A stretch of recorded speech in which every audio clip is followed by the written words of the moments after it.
मेरी कहानी मेरी जुबानी, एक अनोखा रेडियो शो जहां दुनिया भर के प्रतिभाशाली भारतीय खुद सुनाते हैं अपने संघर्ष, अपनी सफलता और अपने सपनों की कहानियां उन्हीं की जुबानी। प्रेरणादायक, दिल को छू जाने वाली असली कहानियां। हर एपिसोड में एक नया हीरो, एक नई कहानी। तो जुड़िए, सुनिए और महसूस कीजिए मेरी कहानी मेरी जुबानी। नमस्कार। આજે મેરી કહાની મેરી જુબાનીના એક વધુ અંકમાં આપ સૌનું હૃદયના ઊંડાણથી સ્વાગત છે। દોસ્તો, હું સૌભાગી છું કે આજે હું આપને એક દિવ્ય વ્યક્તિત્વનો પરિચય કરાવવા જઈ રહ્યો છું, જેમની વાણીનું શ્રવણ એ ભક્તિના અમૃતનું આચમન કરવા જેવું અને જેમનું દર્શન એ સાક્ષાત ઈશ્વરીય ઝલક મેળવવા જેવું છે।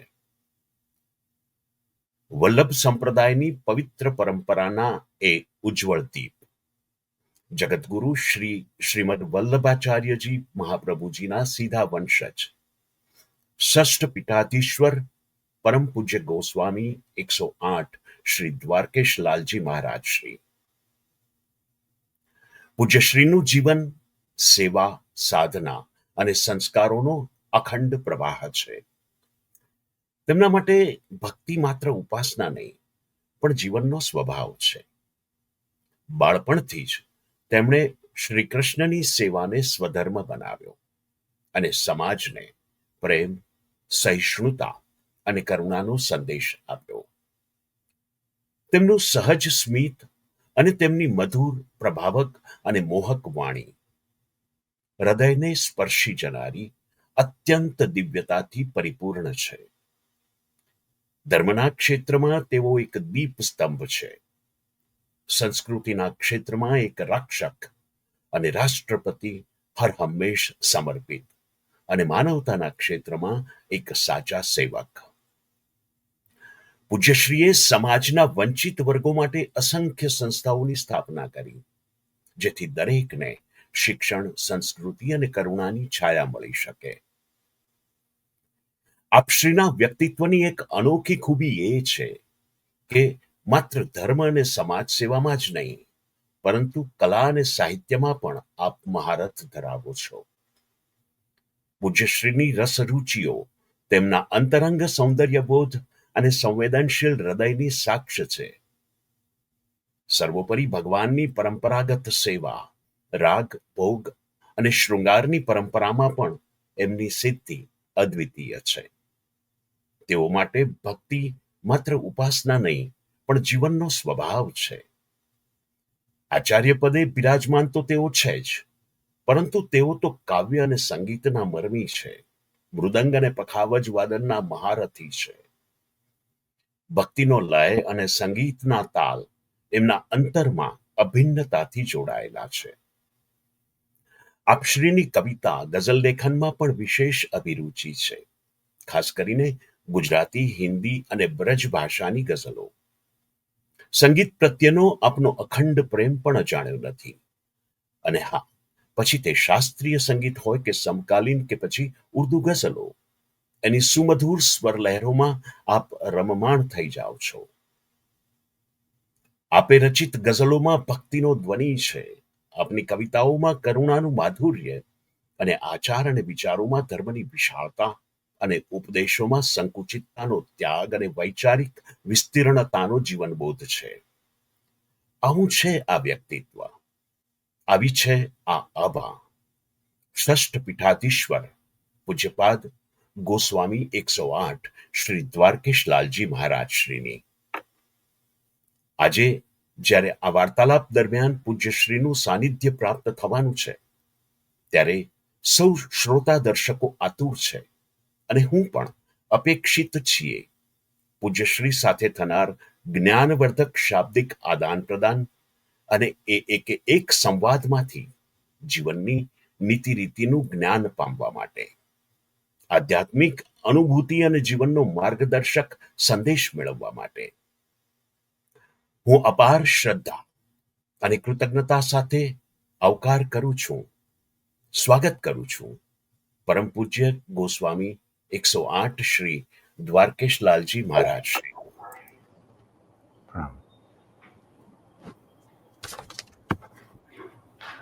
પૂજ્ય શ્રી, મારા આપણા ચરણોમાં પ્રણામ સ્વીકારો. મારી ખૂબ ખૂબ શુભેચ્છાઓ, મારા વંદન સ્વીકારો. આપનું ખૂબ ખૂબ સ્વાગત છે મારા આ શો મેરી કહાની મેરી જુબાનીમાં. મહારાજ શ્રી, મારા શોનું ફોર્મેટ આત્મકથાનક પ્રકારનું છે, એટલે એમાં જે તે વક્તાના જીવન આધારિત વાત એમના જ સ્વમુખે બોલાય છે. અને એ શ્રોતાઓ સુધી પહોંચે. ખાસ વાત એ કે આ શો હજારોની સંખ્યામાં નોન વૈષ્ણવો ભારત FM રેડિયો પર સાંભળશે અને યુટ્યુબ કે ફેસબુક પર પણ જોશે. એટલે સામાન્ય રીતે એક ઉત્કંઠ હોય કે આપના જીવન વિશે અમારે જાણવું છે, અને એ જ સંદર્ભમાં મારે આપને આપના પ્રારંભિક જીવન વિશે પૂછવું છે. આપનો જન્મ, આપનું બાળપણ, ઉછેર, પારિવારિક પૃષ્ઠભૂમિ, આપનું પ્રારંભિક શિક્ષણ, એનાથી આપણે વાતચીતનો દોર આરંભ કરીએ. મારા ખૂબ ખૂબ ધન્યવાદ છે. ભારત FM અને ભારત ટીવીના ઉપક્રમે જે ન્યૂજર્સી, ન્યુયોર્કમાં સંચાલિત થઈ રહ્યું છે, મેરી કહાની મેરી જુબાનીના ઉપક્રમે આપ શ્રી વિજયભાઈ ઠક્કર તથા શ્રી વિજયભાઈની સાથે સાથે શ્રી મનનભાઈ, ભરતભાઈ, આપ સૌના ખૂબ ખૂબ અપૂર્વ સ્નેહ અને સહયોગથી આપણે મેરી કહાની મેરી જુબાનીનું જ્યારે આ પ્લેટફોર્મ આપની અહોભાવની ભાવનાને મારી અભિવ્યક્તિનો આધાર મળી રહ્યો છે, તે માટે મારી પ્રસન્નતા વ્યક્ત કરી રહ્યો છું. Thank you. મેરી કહાની મેરી જુબાનીમાં આપે જન્મ, બાળપણ અને અભ્યાસ અંગેનો પ્રશ્ન કર્યો છે, તો પ્રથમ શરૂઆત ત્યાંથી કરીએ. જી. જગતગુરુ શ્રીમદ વલ્લભાચાર્ય મહાપ્રભુજીના 14મા વંશજ તરીકે મહાપ્રભુ શ્રી વલ્લભાચાર્યજીનું પ્રાગટ્ય 1535માં થયું અને 1535 થી લઈને કે 1967 સુધી, 1967માં જન્મ થયો અને વડોદરા, ગુજરાતમાં જન્મ થયો. અને મહાપ્રભુ શ્રીમદ વલ્લભાચાર્યજીના વંશજ તરીકે એમના સ્વવંશમાં જન્મ લેવાનું આ શરીરને સૌભાગ્ય પ્રાપ્ત થયું. અને શરીરે જન્મ લીધો છે, પણ આત્માના પૂર્વજન્મકૃત અનેક સત્કર્મો, સેવાકર્મો અને ભક્તિનું માધુર્ય છવાયું હશે, એ આત્માના સંસ્કારો ઉપર જેના પ્રતિફલન સ્વરૂપે આ કુલમાં અને વલ્લભ વંશમાં આ શરીરે દેહ ધારણ કર્યો છે. વિશેષ કરીને જન્મની સાથે જ સંપૂર્ણ ભારતીય સનાતન વૈદિક ધર્મની પરંપરાઓનું અનુપાલન, ષોડશ સંસ્કાર સ્વરૂપે નાલછેદનથી લઈને ગર્ભાધાન સંસ્કાર એ પ્રથમ સંસ્કાર છે, જેને આપણે ખોળો ભરવાનું કહીએ, જેને બેબી શાવર કહેવાય છે. ત્યારથી પ્રારંભ થઈને અને 16 સંસ્કારોની પરંપરાનો નિર્વાહ વલ્લભ સંપ્રદાયમાં, અમારી આચાર્ય પરંપરામાં થતું આવ્યું છે. અને એટલા જ માટે અમારી સંપૂર્ણ પરંપરા એ વલ્લભ વંશજ આચાર્ય કુલ એ ગ્રહસ્થ ધર્મને સ્વીકાર કરે છે. અમે સંન્યાસ ધર્મને સ્વીકાર કરતા નથી. સદગ્રહસ્થ થઈને ભગવાનને ભજવા, પ્રભુની ભક્તિ કરવી, એ જ અમારો સ્વધર્મ છે, એ જ અમારું પૂર્ણ કર્તવ્ય છે, એ જ અમારી જીવનની અલગ અલગ ભૂમિકાઓને ભજવા માટેનો એક સરસ સુંદર મંચ મહાપ્રભુ શ્રી વલ્લભાચાર્ય આપ્યો છે. નાનપણમાં સામાન્ય બાળકની જેમ 1 થી 10મા ધોરણમાં ઇંગ્લિશ મીડિયમમાં શ્રેષ્ઠ વિદ્યાલય વડોદરામાં જન્મ થયો. કારતક વદ ચોથના દિવસે શરીર ધારણ કરવામાં આવ્યું અને પછી તૃતીય પીઠાધીશ્વર પૂજ્ય શ્રી વ્રજેશકુમારજી મહારાજશ્રી અને પૂજ્ય શ્રી રશ્મિકા વહુજી એ અમારા જનક માતા પિતાના સ્વરૂપે આ દેહને પ્રાપ્ત થયા. અને ત્યારથી લઈને 1 થી 10મા ધોરણ સુધી શ્રેષ્ઠ વિદ્યાલયમાં 11મું 12મું એ બંને ભવંસ ભારતીય વિદ્યા ભવંસમાં અને ત્યારબાદ કોલેજનો અભ્યાસમાં કેમેસ્ટ્રીને કેન્દ્રમાં રાખીને અને અભ્યાસનો પ્રારંભ થયો. ફોર્મ ભરાયું કે હવે સેકન્ડ યર કરીને MSc વિથ કેમેસ્ટ્રી થવું છે, સેકન્ડ યર કરીને લંડનમાં અભ્યાસ કરવો છે. પણ એ નિર્ણય લેવાય તે પહેલા તૃતીય પીઠાધીશ્વર એટલે કે જગતગુરુ શ્રીમદ વલ્લભાચાર્યજીના પુત્ર શ્રી વિઠ્ઠલનાથજી ગુસાઈજી થયા. એમના 7 પુત્રો થયા. એમાંથી જે ત્રીજા પુત્ર હતા એમનું નામ બાલકૃષ્ણજી હતું. અને એ બાલકૃષ્ણજીના વંશમાં અમે જન્મ પ્રાપ્ત કર્યો સદભાગ્ય. અને 19 વર્ષની ઉંમરમાં જીવનના એક નવા આયામમાં પ્રવેશ કરવાનો સૌભાગ્ય પ્રાપ્ત થયું કે શ્રી ગુસાઈજીના 7માંથી જે છઠ્ઠા લાલજી હતા, જે છઠ્ઠા આચાર્ય હતા, એમની મૂળ પીઠ મૂળ સ્થાન વડોદરામાં શ્રી યદુનાથજીની ષષ્ઠ પુત્ર હતા. એટલે ષષ્ઠ પીઠ, ષષ્ઠ પીઠાધીશ્વર, ષષ્ઠ ગ્રહાધીશ્વર તરીકે પદગ્રહણ કરવાનો અને ગાદી તિલક થવાનો, એ જેને આપણે ઇંગ્લિશમાં કોરોનેશન સેરેમની કહીએ, રાઈટ, એ ગાદી તિલક ઉત્સવનું સંપૂર્ણ આયોજન કરવામાં આવ્યું અને એ વડોદરા ખાતે એની વિધિ સંપન્ન કરવામાં આવી. ત્યારથી ત્રીજા ગાદીમાં જન્મ ધારણ કર્યા પછી છઠ્ઠી ગાદીમાં આચાર્ય તરીકે સૌભાગ્ય પ્રાપ્ત થયું. અને નાનપણથી જ અમે બાળ મંદિરમાં હતા ત્યારથી શ્રીમદ મહાપ્રભુ વલ્લભાચાર્યજીના એટલે જુનિયર કેજી થી જ સિનિયર કેજી સુધી અને પછી 10th સુધી મહાપ્રભુ શ્રી વલ્લભાચાર્યજીના તમામ ગ્રંથોને કંઠસ્થ કરાવવા માટે અપાર્ટ ફ્રોમ સ્કૂલ સ્ટડીઝ જે અમારા સિલેબસ હતા એના સિવાય અમને સ્પોર્ટ્સમાં અને આ પ્રકારે વલ્લભાચાર્યજી દ્વારા લિખિત ગ્રંથોને કંઠસ્થ કરાવવામાં આવતા. કારણ કે પ્રાચીન પરંપરા હતી કે શ્રાવ્ય પરંપરા હતી, એટલે કે સાંભળીને પહેલા કંઠસ્થ કરો, પછી એનું અર્થઘટન અને એનું અનુવાદ સમજો, પછી એનું અન્વય સમજો, અન્વય થયા પછી એનો ભાવાનુવાદ સમજવામાં આવે. તો કંઠાગ્રહ કરવાની પરંપરાથી અમને શિક્ષણ આપવામાં આવ્યું. તે જ રીતે સંપૂર્ણ ગીતા કંઠસ્થ કરાવવામાં આવી. બ્રહ્મસૂત્ર સાથે સાથે અમારું જે મૂળ પરંપરાનું ગ્રંથ છે તે કૃષ્ણ યજુર્વેદ છે. તો કૃષ્ણ યજુર્વેદના અમારા મંત્રોને પણ અમને અભ્યાસ કરાવવામાં આવ્યો. આ બધું અર્થ સમજ્યા વગર જે કંઠસ્થ કરવાની પરંપરા છે,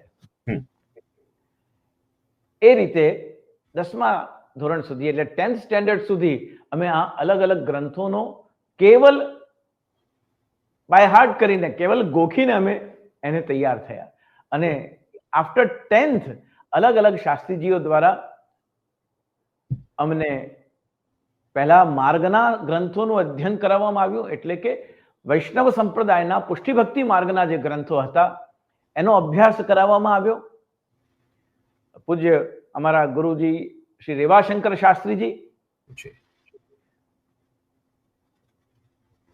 અલગ અલગ ગુરુજનો દ્વારા એના અર્થઘટન અને અલગ અલગ રીતે એના વેદાંત દ્વારા, વ્યાકરણ દ્વારા, સાહિત્ય દ્વારા, તર્ક સંગ્રહ, મીમાંસા અને સાથે સાથે વેદાંત સાર આ બધાનો અભ્યાસ કર્યા પછી સૌ પ્રથમ ગ્રંથ વલ્લભાચાર્યજીના સંપ્રદાયને જાણવા માટે અમને પ્રમેય રત્નાર્ણવ નામનો ગ્રંથ ભણાવવામાં આવ્યો, અભ્યાસ કરાવવામાં આવ્યો.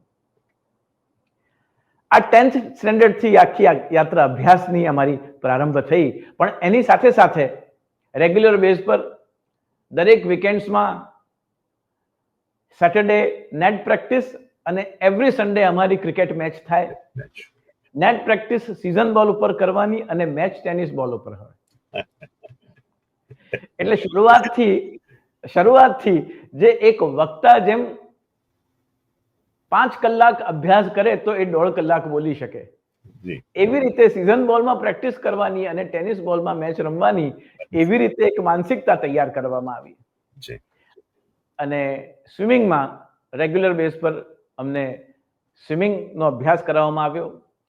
કાંકરોડી જે અમારી તૃતીય પીઠની મૂળ ગાદી છે, ત્યાં અશ્વો પણ હતા, એટલે હોર્સ રાઇડિંગ પણ કરાવવામાં આવી. અને એ હોર્સ રાઇડિંગ શીખવાડવામાં આવી, સ્વિમિંગ અમને શીખવાડવામાં આવ્યું. આ બધું સ્પોર્ટ્સમાં પણ અમને.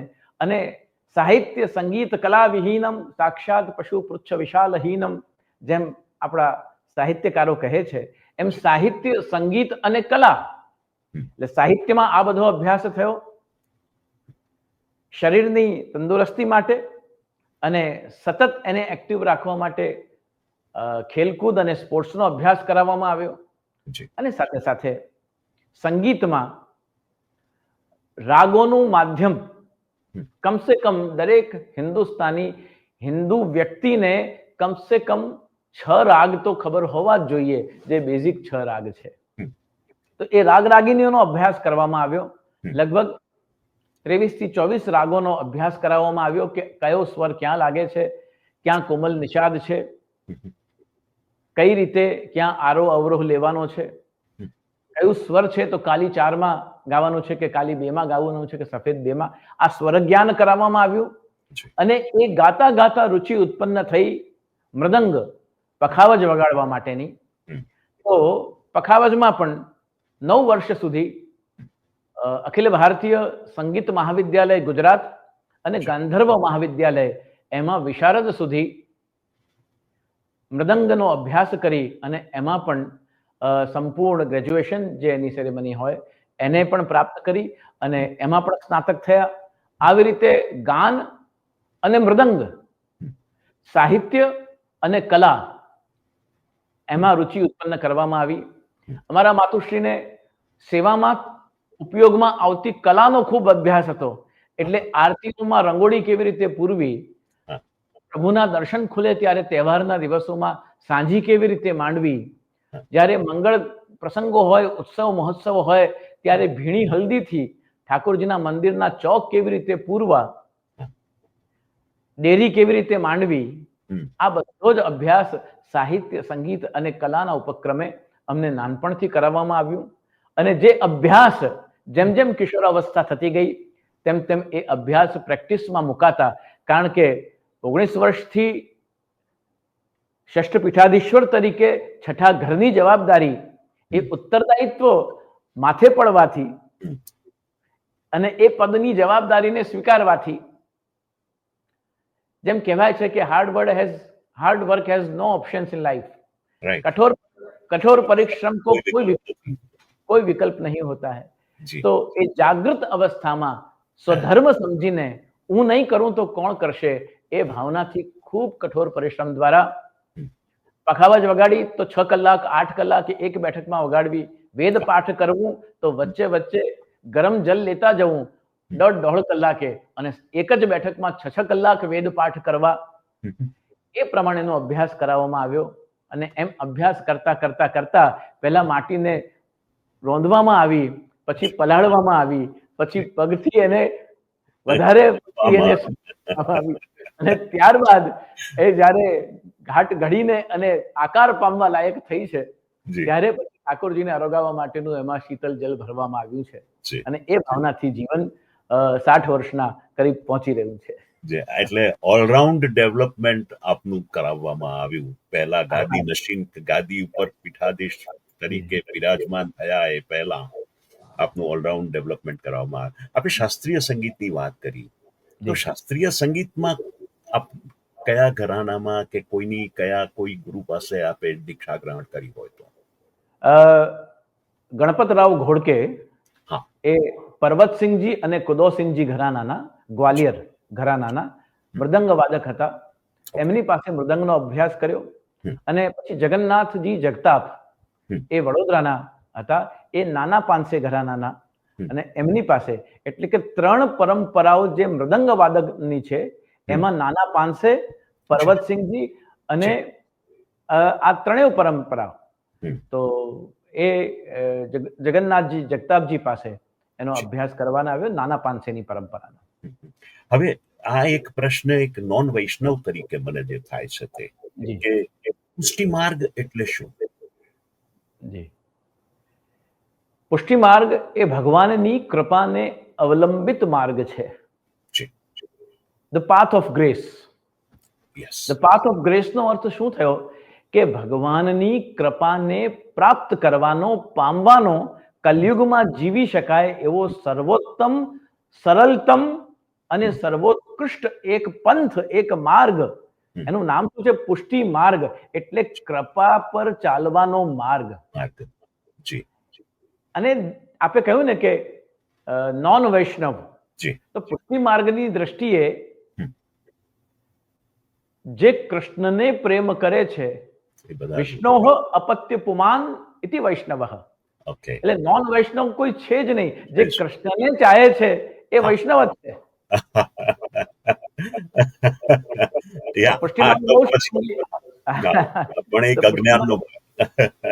અજ્ઞાન નથી, પણ સર્વે ભવંતુ સુખિનઃ સર્વે સંતુ નિરામયઃ, જેમ આપણે કહીએ છીએ. તો જેમ ભારતીય વિચારધારા, ભારતીય પરંપરા એ સ્વકેન્દ્રિત નથી, એ સર્વ કેન્દ્રિત છે. એ જીવ માત્રમાં નારાયણનું દર્શન કરનારી છે. એવી રીતે પુષ્ટિ માર્ગ પણ સર્વાત્મ ભાવ, જે એની ભક્તિની સર્વોત્કૃષ્ટ અવસ્થા છે પુષ્ટિ માર્ગની, એને એક નામથી સંબોધવામાં આવે છે કે સર્વાત્મ ભાવ. એટલે કણ કણમાં પ્રભુના દર્શન કરવો. કોઈ પણ ભગવાનનું ક્રિએશન, જળ જીવ ચૈતન્ય હોય, એ ભગવાનથી બિલગ નથી, અલગ નથી. એટલે ભક્તિને જીવવાના, સ્વીકારવાના 2 માર્ગ છે. યા તો ઉસકો સબ में देखा जाए, या फिर सबको उसमें देखा जाए. તો કે તો એને બધામાં જોઈએ, અથવા તો પછી બધાનો સાર એનામાં જોઈએ. અને આ બંને જોવા માટે દરેક વ્યક્તિએ પોતાની પાત્રતા વૈષ્ણવ તરીકે કેળવવી પડે. એટલે good qualities of human being which transform in the basic of philosophy of Shrimad Vallabhacharya Mahaprabhuji, એના ઉપર જ્યારે ચિંતન થાય છે ત્યારે પુષ્ટિ માર્ગ, ભગવાનની કૃપા. સુનતે હૈ તેરી રહેમત દિન રાત બરસતી હૈ, એક બૂંદ જો મિલ જાए તો ये तकदीर बदल जाए, राधे तेरे चरणों की पग धूल जो मिल जाए.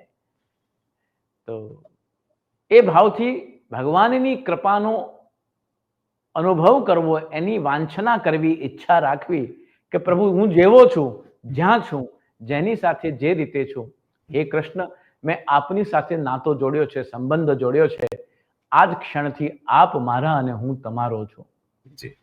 Individual bonding between a common man, a individual soul and the supreme. એ જે આખો કન્સેપ્ટ છે એ પુષ્ટિ માર્ગીય વિચારધારા, વલ્લભાચાર્યજીના સિદ્ધાંતોની આખી ફિલોસોફી છે.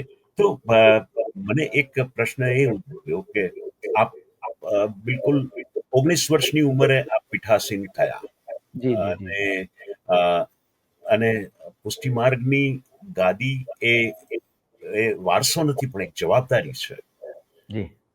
તો જ્યારે આપ પહેલા દિવસે આપનું એ સમારંભ થઈ અને આપને ગાદી ઉપર બિરાજમાન કર્યા હશે, ત્યારે આપના મનમાં એક જવાબદારી સ્વીકારવા સાથે કેટલાક સંકલ્પો ઉદ્ભવ્યા હશે કે હવે પછીનો માર્ગ આપે કેવી રીતે પુષ્ટિ માર્ગીય પરંપરામાં કંડારવો.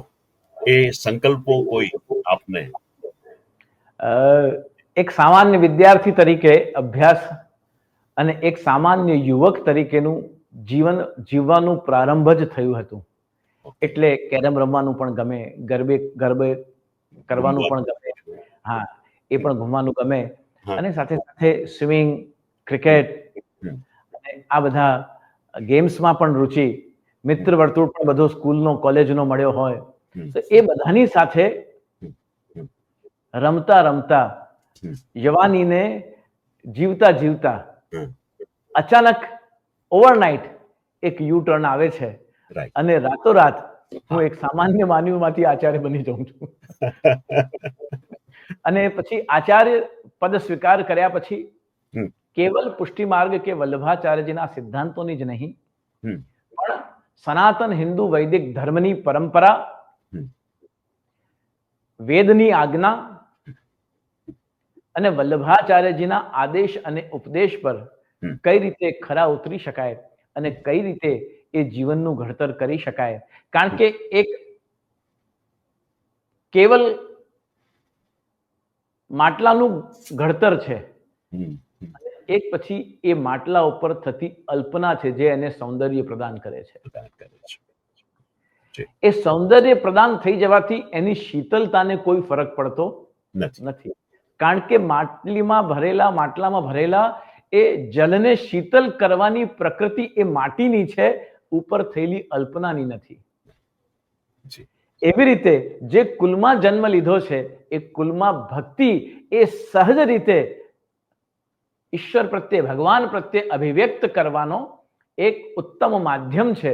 અને એ જીવનમાં રક્ત સાથે મહાપ્રભુ શ્રી વલ્લભાચાર્યજીનું જે ડીએનએ છે એ રક્ત સાથે વણાયેલી, ગૂંથાયેલી એ ભક્તિની પરંપરાઓ જે હૃદયમાં હતી, એ બસ એ વૃક્ષમાં બીજ અને બીજમાં વૃક્ષ જેવી વાત છે કે એ હૃદયમાં જે સુસુપ્ત ચેતનાઓ હતી એ આચાર્યત્વનું બોધ થવાથી અને વલ્લભાચાર્યજીના ગ્રંથોનું ચિંતન કરવાથી એ ધીમે ધીમે એ બીજમાંથી અંકુર પલ્લવિત થવા લાગ્યા. અને એ અંકુર પલ્લવિત થઈ અને એ જ્યારે છોડ બન્યું ત્યારે અહેસાસ થયો કે આ હું નહીં કરું તો કોણ કરશે. આ કુલમાં જન્મ લીધો છે, આ કુલમાં શરીર ધારણ કર્યું છે, તો આ મારું કેવલ કર્તવ્ય નથી, આ મારું સ્વધર્મ છે. અને ઓલ મટીરિયલિસ્ટિક વર્લ્ડ, જેટલું પણ ગ્રહસ્થ હોવા છતાં પણ જેટલું પણ સાંસારિક આકર્ષણ છે એ ધીમે ધીમે એનું વિકેન્દ્રીકરણ થવા લાગ્યું અને એ જ બધા આકર્ષણોનું કેન્દ્ર અંતે શ્રી કૃષ્ણ થવા લાગ્યો. અને ત્યારથી એ યુટર્ન લીધેલા જીવનની એક નવી પુષ્ટિપથ યાત્રા, ભક્તિ યાત્રા પ્રારંભ થાય છે. અને પછી માર્ગનો પ્રચાર અને પ્રસાર, જે વૈષ્ણવ અનુયાયી છે, જેમણે દીક્ષા ગ્રહણ કરી છે, એમના વચ્ચે જઈને માર્ગનો સિદ્ધાંતો કેવા છે, ફિલોસોફી કેવી છે, એના ગ્રંથોનો પરિચય કરાવવો છે, એ પ્રચાર છે. અને જે વલ્લભાચાર્યજીના સિદ્ધાંતોને જાણતો નથી અથવા હિન્દુ ધર્મની બેઝિક વાતો ખબર છે પણ ડીપ ઇન્ટુ ઇટ એને ફિલોસોફિકલ કે એના સાયકોલોજીકલ આસ્પેક્ટ્સ કે એના સાયન્ટિફિકલ આસ્પેક્ટ્સ કે એના સ્પિરિચ્યુઅલ આસ્પેક્ટ્સ જેને ખબર નથી, એની વચ્ચે જઈને સનાતન ધર્મની પરંપરાઓ, ભારતીય સંસ્કૃતિની પરંપરાઓ અને સાથે સાથે એની પ્રાચીનતા કે દુનિયાનો જૂનામાં જૂનો ધર્મ તત્વની વિચારધારાને આપનારી સંપૂર્ણ સંસ્કૃતિ આ વૈદિક સનાતન સંસ્કૃતિ છે. અને એ વ્યાપક સ્વરૂપ એનું બતાવીને અને પછી સ્વકર્તવ્ય બોધ સુધી એ શ્રોતાઓને, જિજ્ઞાસુઓને, વૈષ્ણવોને એ બોધ આપવો અને એમને ભક્તિ કરવા માટે એક નવા જીવનનો પ્રકાશ એમનામાં પાથરવો, એવું અભ્યાસ અમને કરાવવામાં આવ્યું. અને એ જ પ્રયાસ, એ જ સેવાઓ અદ્યાવધિ ચાલુ છે.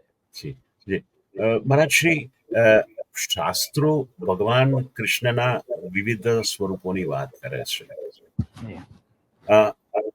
મને એક લેમેન તરીકે પ્રશ્ન એ થાય છે કે કન્ફ્યુઝન થાય છે કે ભગવાન શ્રીનાથજી, પછી પુષ્ટિમાર્ગીય હવેલીઓ અને ડાકોરમાં બિરાજમાન શ્રી કૃષ્ણ, એ ત્રણેયમાં શું ભેદ છે કે ત્રણેય એક જ સ્વરૂપ છે?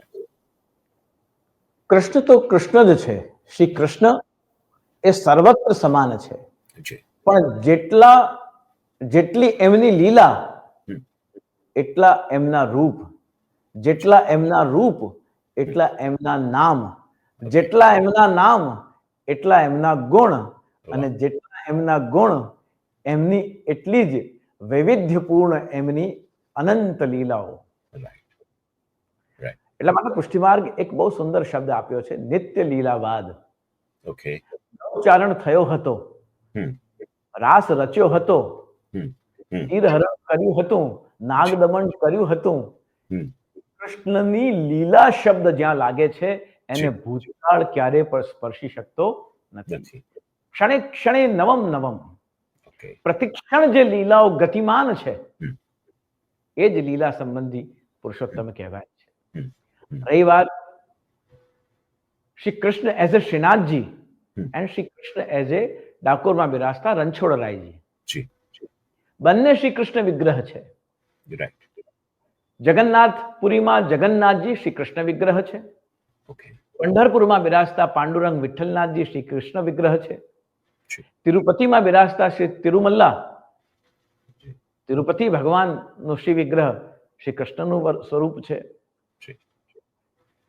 તો ભગવાન શ્રી કૃષ્ણના લીલાત્મક સ્વરૂપ છે. જ્યારે જ્યારે રણ છોડીને ગયા એટલે રણછોડરાય નામ પડ્યું. એનાથી કૃષ્ણના મૂળભૂત અસ્તિત્વમાં કોઈ અંતર આવતો નથી.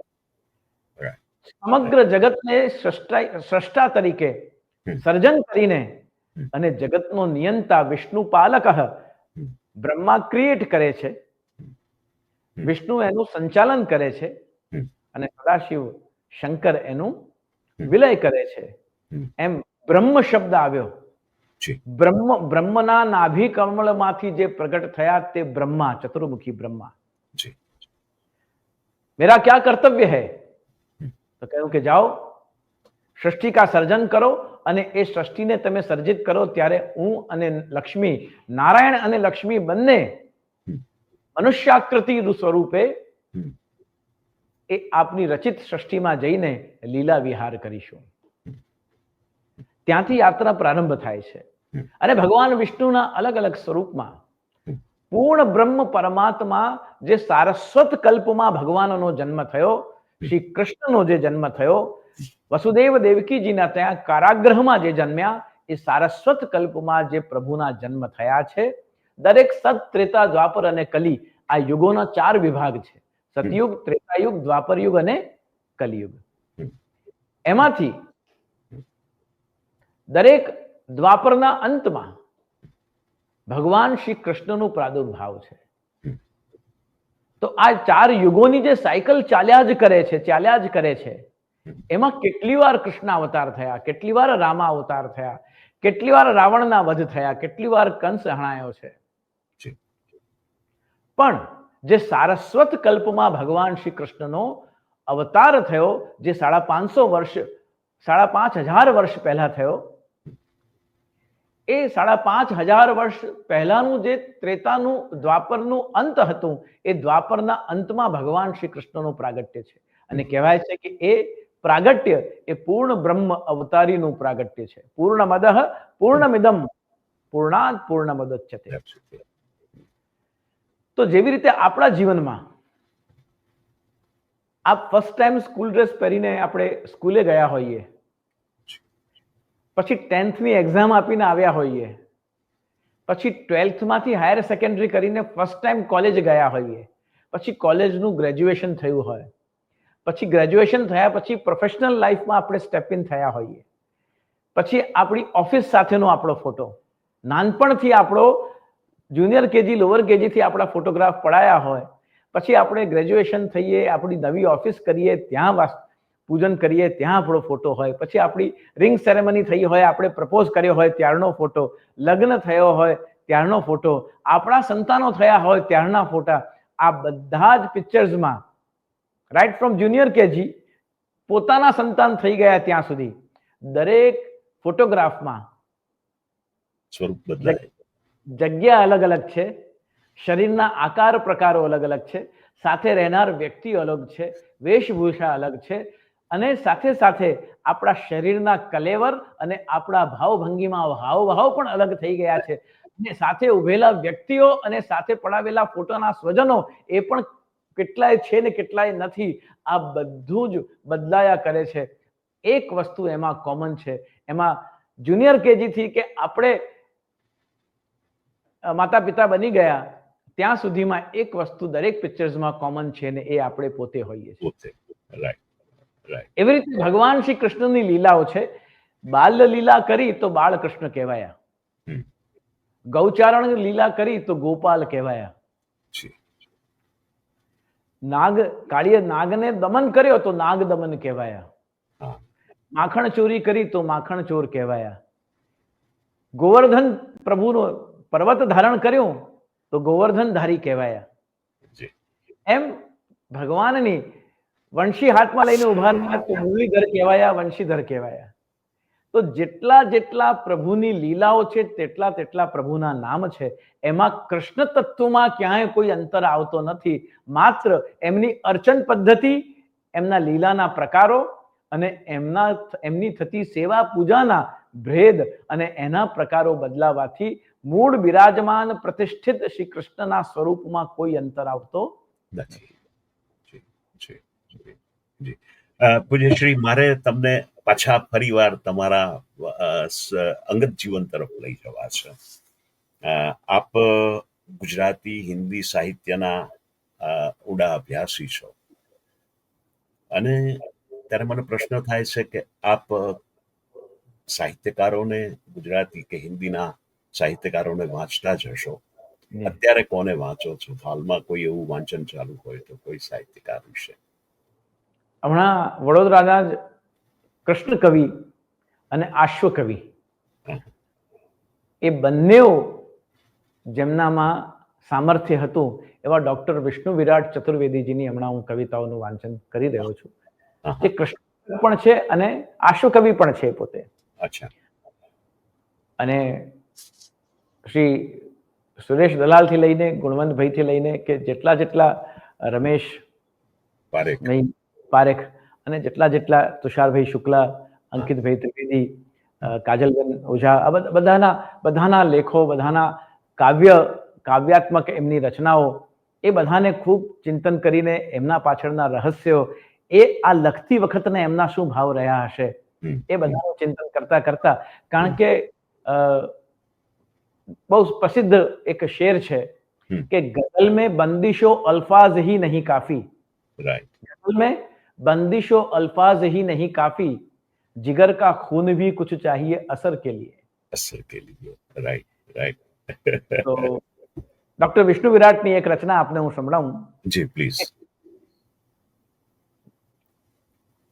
कि पास बैठे हैं तो दूर कैसे हटें, पास बैठे हैं तो दूर कैसे हटें, दिन तो कट जाता है मगर रात कैसे कटे, दिन तो कट जाता है मगर रात कैसे कटे, उलझने दूर करता जो सकल ब्रह्मांड की, उलझने दूर करता जो सकल ब्रह्मांड की, उससे नहीं सुलझी राधिका की लटे. વાહ વાહ. એટલે જયારે કૃષ્ણ અને રાધાનું જયારે માધુર્ય સ્વરૂપનું વર્ણન કરવામાં આવે છે ત્યારે કેશ કલાથી ભગવાન રાધાજીના કેશ સંવારી રહ્યા છે, પણ એમાં પડેલી જે બધી ગૂંચવણો છે એ સ્વયં બ્રહ્મ નારાયણ હોવા છતાં પણ રાધાજીના કેશની જે ઉલઝનો છે તે દૂર કરી શકતો નથી. આ પ્રેમ પાશમાં બંધાયેલા કૃષ્ણનું સ્વરૂપ છે. જી જી જી. તો એવી રીતે અલગ અલગ કવિઓના અલગ અલગ કાવ્ય જગત अपने आप में बहुत અતિ માધુર્ય અને રહસ્યોથી ભરેલું છે. જી જી જી. પણ હું આમ સ્પેસિફિક પૂછવા માંગુ તો કોઈ એવા પ્રિય લેખક કે ગઝલ કેરકાર કે કવિ એવા કોઈ ખરા?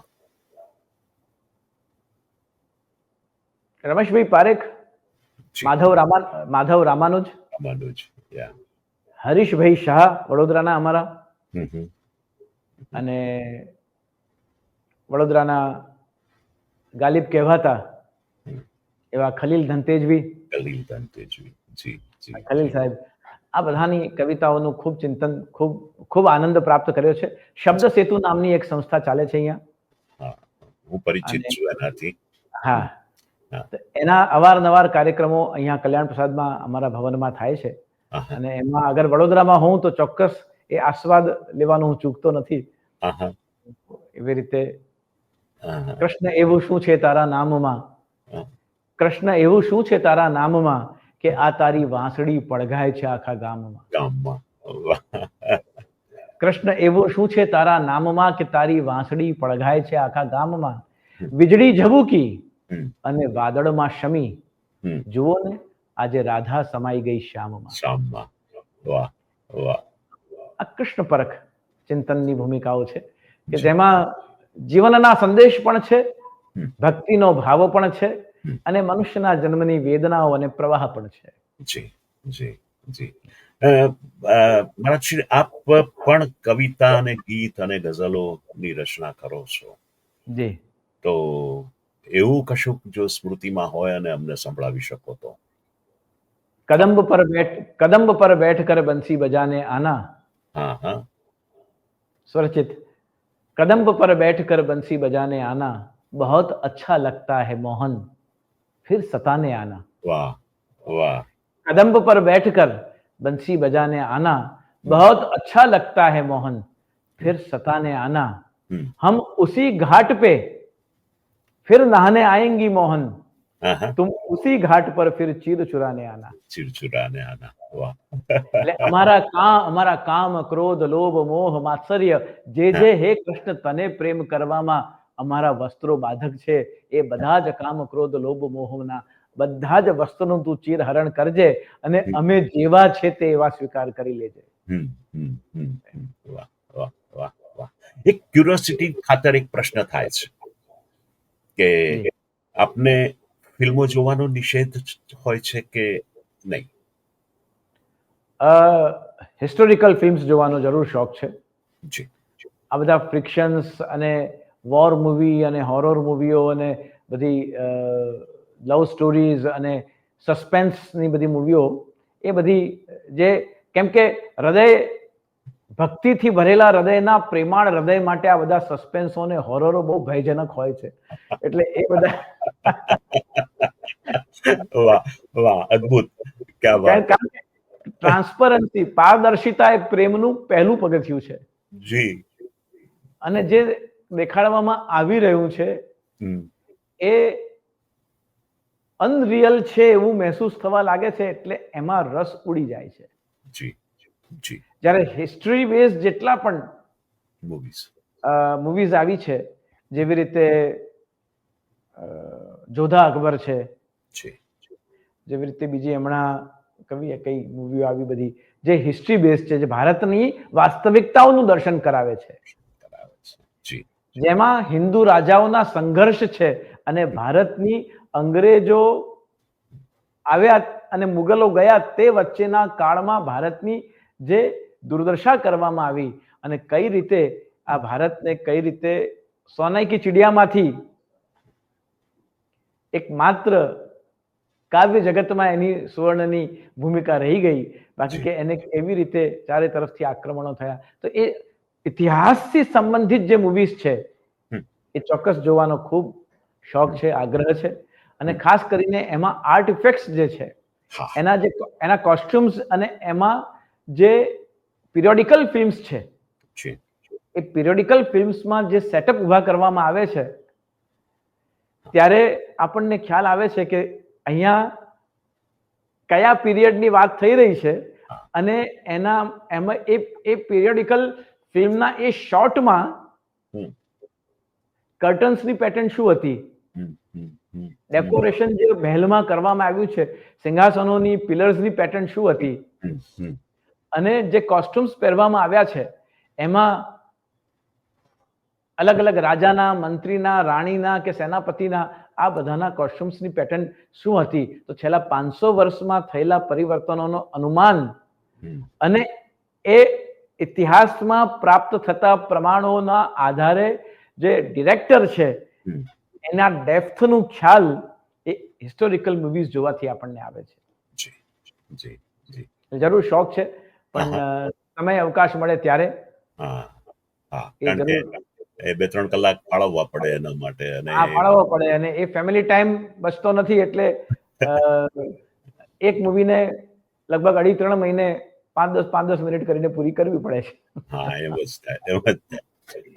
મહારાજશ્રી, મેં ક્યાંક વાંચ્યું કે પુષ્ટિમાર્ગ એ માત્ર પરંપરા નહીં પણ જીવન જીવવાની કલા છે. જી, એ સમજાવશો પ્લીઝ? પુષ્ટિમાર્ગ જીવન જીવવાની કળા એટલા માટે છે કે યથા દેહે તથા દેવે. ભગવાન શ્રી કૃષ્ણ ને પામવા માટે ચેષ્ટાઓ કરવી અને ઘર ત્યાગ કરીને જવું, એના બદલે ભગવાન શ્રી કૃષ્ણને પોતિકા બનાવી બ્રહ્મથી સંબંધ કરી. વૈષ્ણવી દીક્ષાનું નામ છે બ્રહ્મ સંબંધ. તો એક ભગવાન બ્રહ્મ, શ્રી કૃષ્ણને કેટલા બધા નામથી ઓળખીએ છીએ. બ્રહ્મ છે, પરમાત્મા છે, ભગવાન છે, નારાયણ છે, ઈશ્વર છે, અને સૌથી પ્રેમાળ નામ, સૌથી નાનું નામ શ્રી કૃષ્ણ છે. શ્રી કૃષ્ણ. તો એક બાજુ હું અને મારો સંસાર છે, અને બીજી બાજુ મારો ઈષ્ટ આરાધ્ય દેવ અને એની અમોઘ લીલાઓ છે. એ બંનેને, ઇંગ્લિશમાં બહુ સરસ વર્ડ છે, એ બંનેને your spirituality and your experiences, એ બંનેને જ્યારે મર્જ કરવામાં આવે, રેલિશ કરવામાં આવે, અને જીવનમાં આ બંને તત્વો જ્યારે રેલિશ થાય, ત્યારે ત્યાગ અને સમર્પણનું જે ઉચ્ચતમ શિખર છે એને નિવેદન કહેવાય છે. सब कुछ भोगना भी है और भोगना नहीं भी है. સંસારને, ગ્રહસ્થ ધર્મ છે તો સંસારને આપણે ભોગવવો પણ છે, પણ કૃષ્ણ રહિત સંસારને ભોગવવો નથી. કૃષ્ણ કેન્દ્રમાં હોવો જોઈએ. હું 4 જણા, હું પતિ પત્ની અને 2 બાળકો અગર ઘરમાં રહે છે, અને ઠાકોરજી પણ મારા ઘરે બિરાજે છે, તો અમે 4 નહીં, અમે 5 જણા ઘરમાં રહી રહ્યા છે.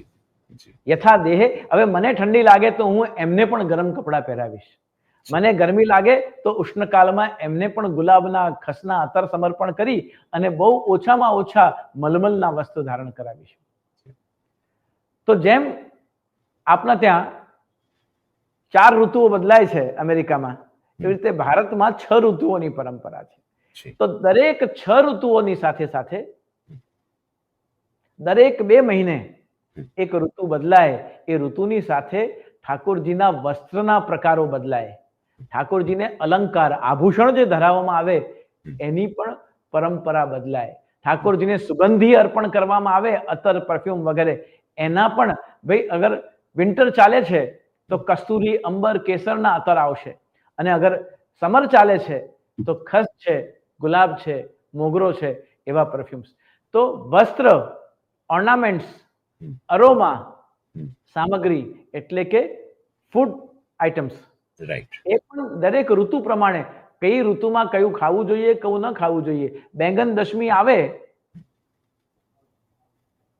ત્યારે રીંગણ બંધ થઈ જાય, અને દેવ દિવાળી આવે ત્યારે શરૂ થાય. તો ભાઈ કેમ આવું થાય? ઋતુઓના. હા, તો એમાં અંદર વરસાદના કારણે રીંગણમાં અંદર જીવાત થઈ જવાથી એ પ્રભુને અર્પણ કરવા યોગ્ય રહેતા નથી. તો આવી બધી આયુર્વેદથી સંબંધિત, નેચરોપેથીથી સંબંધિત, અરોમા થેરેપીથી સંબંધિત, મ્યુઝિક થેરેપીથી સંબંધિત, કલર થેરેપીથી સંબંધિત, સ્ટોન થેરેપીથી સંબંધિત, અને ઓરા થેરેપીથી સંબંધિત કેટલી બધી મોડર્ન થેરેપીસ ચાલે છે કે જેનો સમન્વય ઠાકોરજીની સેવામાં, શ્રી કૃષ્ણની સેવામાં એક વૈષ્ણવ જો કરી દે છે તો એને આ બધી કોઈ થેરેપીસની આવશ્યકતા નથી રહેતી. એ કૃષ્ણની સેવામાં જ પોતાના જીવને, પોતાની અંતરાત્માને સંપૂર્ણ રીતે આકાર આપી શકે છે, એને સાકાર કરી શકે છે, અને એ કૃષ્ણ સાથેનું જીવન જીવી શકે છે. એટલે ભગવાન શ્રી કૃષ્ણ સાથેનો સંબંધ એ ઠાકોરજી ઘરે પધાર્યા પછી શ્રી કૃષ્ણની સેવા કરવા માટેનું આ શરીર જે છે, એ દેહની શુદ્ધતા અને પવિત્રતા એ બંનેનો પણ સમન્વય કરવામાં આવ્યો છે. Cleanliness and purity, they both are the different things. You can clean up your body with shower, shampoo, conditioner. You can clean it up. But for purity, it is an eternal treatment. અને એ eternal piece છે, સેલ્ફલેસનેસ છે, ઇગોલેસનેસ છે, prayers છે, honesty છે, transparency છે, dedication છે, લવ છે, affection છે. આ 9 સ્ટેપ્સ છે કે જે ઇટરનલ પ્યોરિટીને વધારે છે. તો આ પ્રકારે ભગવાન શ્રી કૃષ્ણ સાથેનો સંબંધ અને ભગવાન શ્રી કૃષ્ણ સાથેની આપણી ભૂમિકા પુષ્ટિમાર્ગીય વૈષ્ણવ તરીકે બહુ અદ્ભુત મહાપ્રભુ શ્રી વલ્લભાચાર્યજીએ અને એમના પુત્ર શ્રી ગોપીનાથજી અને ગુસાઈજીએ ખૂબ સુંદર રીતે એનું વર્ણન કરવામાં આવ્યું છે. મહારાજ શ્રી, ઈશ્વર પ્રાપ્તિ માટે જુદા જુદા માર્ગો લોકો પ્રેક્ટિસમાં લે છે.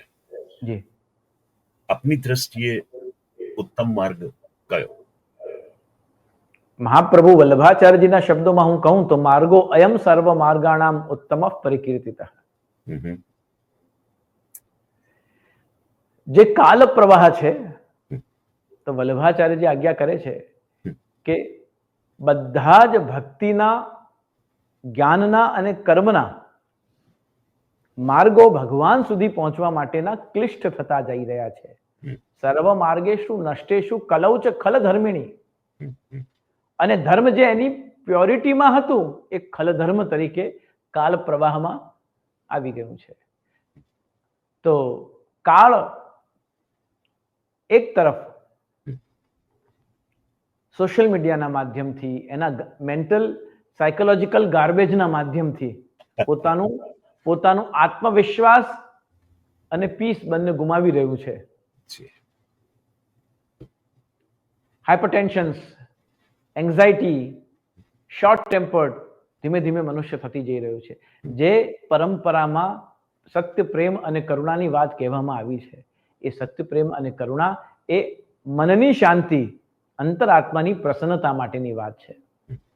તો કાલ ઈચ્છે છે કે તમે સત્કર્મ, સત્સંગ, કીર્તન, સેવા, good deeds, selfless services, charity, આ બધાથી તમે દૂર રહો. તે માટે કાલ એક તરફ આક્રમણ કરી રહ્યું છે અને ભગવાનની ભક્તિનું નાનું સરખું તણખલું લઈ એ વાવાઝોડાની સામે આપણે ઉભેલા છીએ. અને એ ક્યારેય વાવાઝોડાથી ભગવાન જેની સાથે છે, ગીતામાં ભગવાને જે ભક્તિની વ્યાખ્યા કરી છે કે યે જનાહ પરી ઉપાસતે તેષામ અહમ સમુદ્ધરતા મૃત્યુ સંસાર સાગરાત. એ બધા ગીતાના જે ભગવદ વાક્યો છે, ભક્તિ માર્ગમાં મહાપ્રભુ શ્રી વલ્લભાચાર્યજીએ એને જ જીવી શકાય એ ભાષા શૈલીમાં સમસ્ત કૃષ્ણ ભક્ત માટે, વૈષ્ણવ સૃષ્ટિ માટે એનું પ્રતિપાદન કર્યું છે. એટલે સૌથી વધારે પ્રેક્ટિકલ કહી શકાય, જીવી શકાય અને સદગ્રહસ્થ તરીકે પરિવાર સાથે એને માણી શકાય એવો સર્વોત્કૃષ્ટ માર્ગ, સરળતમ માર્ગ, કોઈ પણ પ્રકારના વેશભૂષા બદલ્યા વગર, નામ બદલ્યા વગર, પરિવારનો ત્યાગ કર્યા વગર, પૂર્વ આશ્રમની બધી જ સંબંધોની ભૂમિકાઓનો ત્યાગ કર્યા વગર તમે જેમ છો તેમ શ્રી કૃષ્ણને અર્પણ થઈ જાઓ. એનો સંબંધ ભગવાન સાથે જોડો. બ્રહ્મ સાથે જો જીવાત્માનો પરમાત્માથી સંબંધ થઈ જાય તો મહાપ્રભુ શ્રી વલ્લભાચાર્યજીની દ્રષ્ટિએ પછી કૃષ્ણ સિવાય બીજું કંઈ પણ ભજવાનું રહેતું નથી. એટલે ભક્તિ માર્ગ છે એ આપની દ્રષ્ટિએ ઉત્તમ માર્ગ છે. જ્ઞાન માર્ગ, કર્મ માર્ગ અને ભક્તિ માર્ગમાં અંતર એટલો જ છે, તરસ લાગે ત્યારે ક્યાં પાણી મળશે, જળાશય ક્યાં હશે શોધવા નીકળવું એ જ્ઞાન માર્ગ છે. તરસ લાગે તે વખતે કૂવો ખોદવા બેસવું એ કર્મ માર્ગ છે. અને તરસ લાગે ત્યારે કોઈ પવિત્ર જળાશયના કાંઠે જઈને રાતવાસો કરી લેવો અને પછી સદાકાળ માટે ત્યાં રહી જવું, એનું જ નામ ભક્તિ માર્ગ છે. તો જ્ઞાન, વિજ્ઞાન અને પ્રજ્ઞાનની સંસ્કૃતિ ભારતીય ધર્મે આપણને આપી છે. જ્ઞાન ઇઝ નોલેજ ઓરિએન્ટેડ, વિજ્ઞાન is experiment oriented. Science is always experiment oriented. Yes. Yes. Jnana, knowledge is always thinking oriented છે. જ્ઞાન એ ઇન્ફોર્મેશન્સ આપી શકે આપને. ઇન્ટેલેક્ચ્યુઅલિટીને વધારવા માટે અને ઇન્ટેલેક્ચ્યુઅલ માઇન્ડ અને બ્રેનને જે તર્ક અને ઇમોશન્સ, લોજિક એન્ડ ઇમોશન્સ વચ્ચે જે સંઘર્ષ થાય છે એમાંથી યોગ્ય માર્ગ કાઢવાનું કાર્ય એ જ્ઞાન માર્ગ કરે છે. તો જ્ઞાન માર્ગ ઇઝ ઓલવેઝ ઇન્ફોર્મેશન આપણને આપે અને નોલેજ ઓરિએન્ટેડ છે. એવી જ રીતે વિજ્ઞાન જે છે, science is always experiment oriented. And Pragyan ધર્મની દ્રષ્ટિએ, ધર્મ શું છે? ધર્મે જે આપણને કન્સેપ્ટ આપ્યો એ ધર્મ છે. બટ જ્યારે તમે ડે ટુ ડે લાઈફમાં એ કન્સેપ્ટને જીવો છો ત્યારે એ સ્પિરિચ્યુઅલિટી બની જાય છે. તો આપણને જે કહેવામાં આવ્યું કે ભાઈ 11નો વ્રત કરવો, તિલક ધારણ કરવું, કંઠી ધારણ કરવી, ભગવાનને પ્રણામ કરવા, આમ નહીં કરવા, આમ નહીં કરવું, ભગવાનને પ્રણામ કરવા, તોરણ બાંધવા, રંગોળી પૂરવી, કોઈ પણ શુભ કાર્ય દીપ પ્રાગટ્ય કરીને કરવું, શ્રીફળ ભગવાનના ચરણોમાં ધરવું, પુષ્પ અર્પણ કરવા, આરતી ઉતારવી, આ જે કંઈક આપણને જે ફ્રેમમાં કહેવામાં આવ્યું છે એ બધો જ ધર્મ છે. પણ જ્યારે આપણે દીવો પ્રગટાવીએ, રંગોળી કરીએ, તોરણ બાંધીએ, પગે લાગીએ, આરતી ઉતારીએ, ત્યારે it converts, is transform into the spirituality. ધર્મ અને આધ્યાત્મ. તો આધ્યાત્મ જે આપણે જીવીએ છીએ તે છે અને ધર્મ આપણને જે કહેવામાં આવ્યું છે તે છે. તો જ્ઞાન is always knowledge oriented, science વિજ્ઞાન is always experiment oriented, and પ્રજ્ઞાન spirituality is always experience oriented. મારો ધર્મનો અભ્યાસ અને મારી આધ્યાત્મિકતાનો અનુભવ તમારાથી અલગ હોઈ શકે અને તમારો મારાથી અલગ હોઈ શકે, પણ બંને પ્રેમમાં તો એક જ તત્વના છે. એના પછી કોઈ પણ નામ હોય, કોઈ પણ આકાર હોય, કોઈ પણ એની લીલા કે કોઈ પણ એના પ્રકાર હોય, ડેસ્ટિનેશન એક જ છે. ડેસ્ટિનેશન એક જ છે, માર્ગો ઘણા બધા છે. ભરતશ્રી, આપને લાગે છે કે સાંપ્રત સમયે લોકોમાં ધર્મ ભીરુતા વધી છે? એટલે નાની નાની સમસ્યાઓ કે નાના નાના પ્રશ્નો લઈને મંદિર, મહાદેવ કે હવેલી તરફ માણસ દોડતો થયો છે. બે કારણથી દોડતો થયો છે. ઘણા ભયથી દોડતા થયા છે અને ઘણા ભાવથી દોડતા થયા છે. પણ ટૂંકમાં એટલું તો હિન્દુ સમાજમાં જાગૃતિ આવી છે. એક નિશ્ચિત સોકોલ્ડ એલાઇટ માસ છે જેને ભગવાનમાં શ્રદ્ધા છે પણ ધર્મથી સૂગ છે. સોકોલ્ડ એલાઇટ માસ એવો પણ છે સંસારમાં. અને એને અગર ધર્મમાં, કારણ કે એણે ધર્મની, પરંપરાઓની, સંપ્રદાયોની, આચાર્યોની, ગુરુઓની, ફ્રેન્ડ સર્કલની વચ્ચે એકવાર આલોચના કરી નાખી કે બેડ વર્ડ્સ કે કોઈ ટીકા ટિપ્પણી કરી દીધી, પછી એનું માઇન્ડસેટ છે એવું બધાને ખબર પડી ગઈ. પછી now he don't want to change his status, કારણ કે એના શબ્દોમાંથી પાછું ફરી જવું એ એના માટે ઈગો પ્રોબ્લેમ થઈ જાય છે. બીજી વાર એ માનતો બી હોય પણ એકલો હોય તો કરી લેશે, પણ એ બધાની સામે હોય તો નહીં કરે, કારણ કે એનું માઇન્ડસેટ એને ઓપન કરી દીધું છે.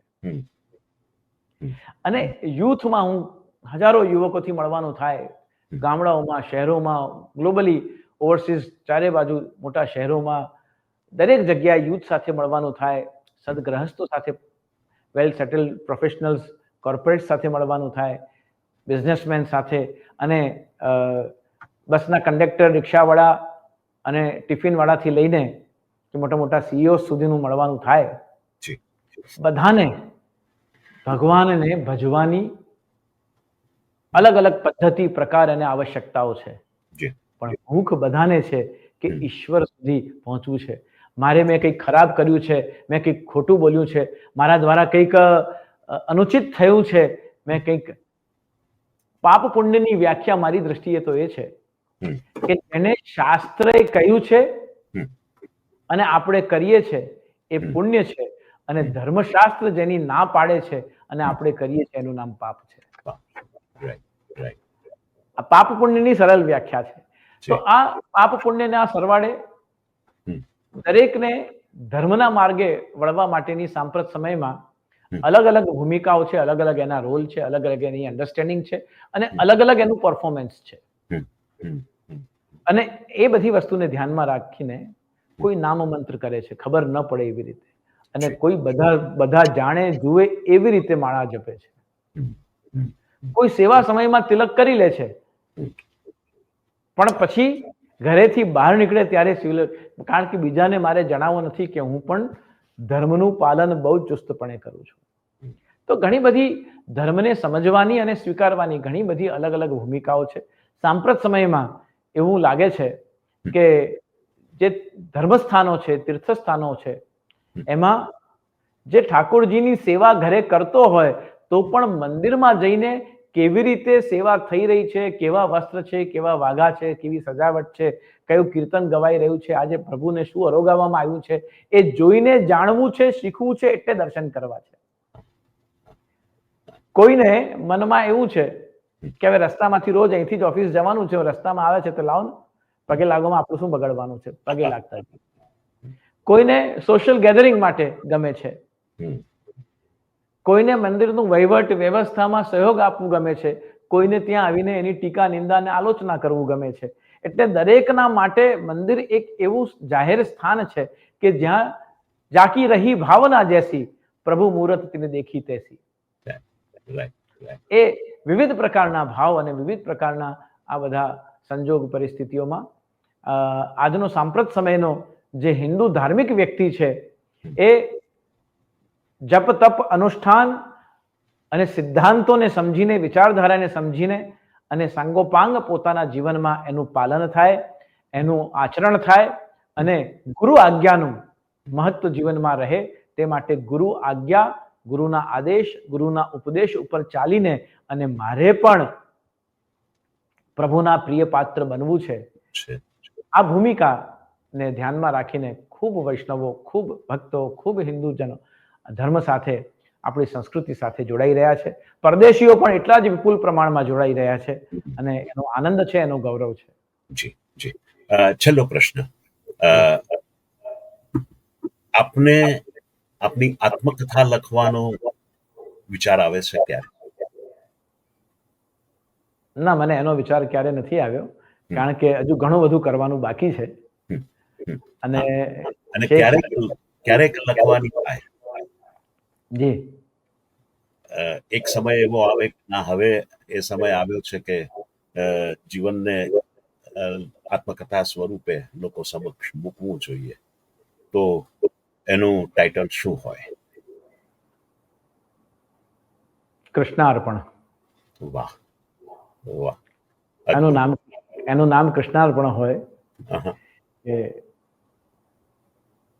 પેલું જૂનું ગીત હતું ને એક, इसे कोई नाम न दो, प्यार को प्यार ही रहने दो, इसे कोई नाम न दो, वो जैसा है ऐसा रहने दो, उसे कोई अंजाम न दो. તો જે પ્રેમ છે, કરુણા છે, સાતત્ય છે, ભગવાનની જે માધુરી ભક્તિ, જે વાત્સલ્ય ભક્તિ હૃદયમાં ધારણ થઈ છે, એ અકબંધ રહે અને છેલ્લા શ્વાસ સુધી નામ સ્મરણ બન્યું રહે, અને આ દેહ દ્વારા ભગવાનની સેવા થતી રહે, એ જ જીવનનું લક્ષ્ય છે. વાહ વાહ.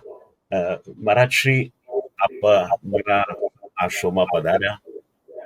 ખૂબ ખૂબ હૃદયમાં આનંદ છે એ વાતનો, અને આપણી સાથે આ 1 કલાક સુધી વાત કર્યા પછીથી એ અનુભૂતિને વર્ણવી શકાય એવી નથી, પણ ખૂબ આનંદ થયો. ખૂબ ખૂબ આભાર આપનો, આપ મારા શોમાં પધાર્યા.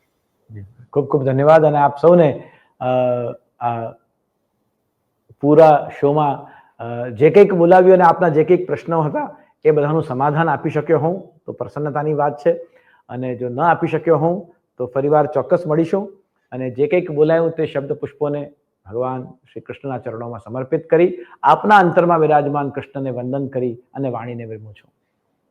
જય શ્રી કૃષ્ણ. દોસ્તો, આજની આ પાવન મુલાકાતમાં પૂજ્યપાદ શ્રી દ્વારકેશ લાલજી મહારાજ શ્રીના દિવ્ય વચન સાંભળવાનું સૌભાગ્ય મળ્યું. તેઓએ આપણી ભીતરના અંધકારને, ભીતરની અવિદ્યાને સ્પર્શ કર્યો. તેમના મધુર ઉચ્ચારણોથી આપણા હૃદયમાં ભક્તિની સુવાસ પ્રસરી ગઈ. હૃદયમાં એક દીપ ઝળહળી ઉઠ્યો.